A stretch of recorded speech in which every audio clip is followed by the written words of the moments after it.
Good afternoon. Welcome to the Midday Mull for Tuesday, the 25th of August. With McShane, as we read through the scriptures, the readings we use for the middle of the day, there are two readings, one group from Lamentations and the other from the Psalms. The Lamentations readings are a person writing in the midst of the destruction of Judah as the people are led into exile and God's judgment has come upon the people. Chapter 2 and verse 2, the writer says, "Without pity, the Lord has swallowed up all the dwellings of Jacob. In his wrath, he has torn down the strongholds of the daughter of Judah. He has brought her kingdom and its princes down to the ground in dishonor." A sad statement, but a statement of faith.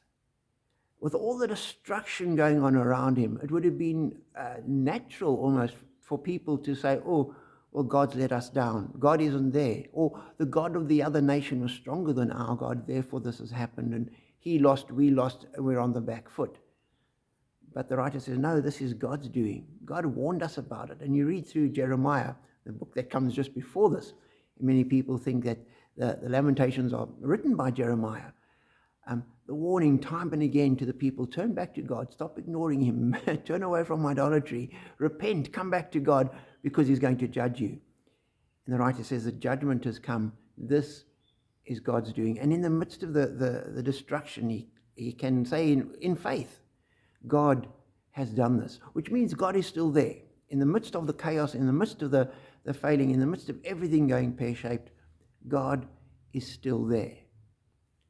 The psalm is almost the complete opposite experience, but the same perspective. The psalmist writes about, in Psalm 33, about God's glory and how he sees God and God all over the show and God working.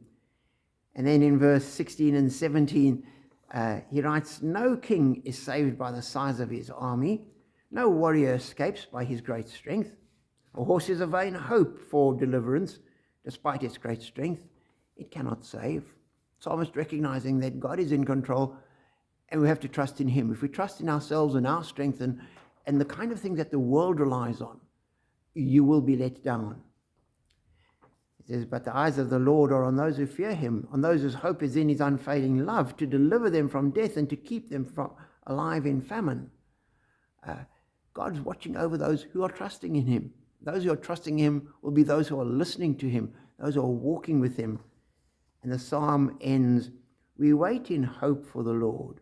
He is our help and our shield. In him our hearts rejoice, for we trust in his holy name. May your unfailing love be with us, Lord, even as we put our hope in you." And that can be written at a time of optimism and when things are going well. But we also put our hope in God when things are going badly. And it is quite possible that the psalmist recognized that things sometimes go wrong. And even then, we trust in God. We wait on God.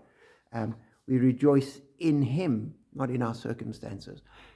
And so, as we go through our lives, where things so often take all sorts of meandering turns, and sometimes are good and sometimes not, and some people seem to have a great deal of struggle. And we can be encouraged. It's not because God's left us or abandoned us. God is working. God is there. Even in the midst of the destruction of the fall of Judah, God was working. Wasn't pleasant. It was difficult to discern. And it's sometimes difficult to know where is the path we're on, what is happening in the here and now. But we know that God is leading us, and he will take us to our security in eternity in him. That is our confidence, and we are blessed.